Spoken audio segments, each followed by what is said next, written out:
So guys, এই যে আমার পিছনে দেখতে পাচ্ছ, এটা হচ্ছে ওয়ান কিম লেক। আর এর চারপাশ দিয়ে আমরা রাউন্ড দিলাম রিক্সা করে।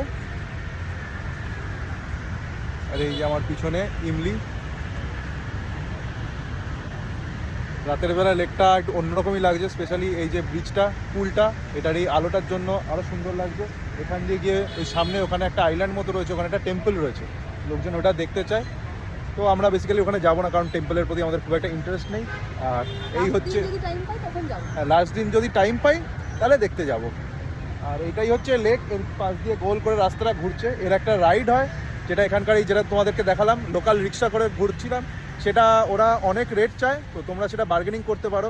2 লাখ VND থেকে শুরু করেছিল, 1 লাখ VNDতে এসে বার্গেনিং স্টপ হয়। তো 1 লাখ VND দিয়ে আমরা পুরো, হয়তো আর একটু বার্গেনিং করলে আর একটু কমতো, বাট 1 লাখ VNDতে জিনিসটা ডিল ডান হয়।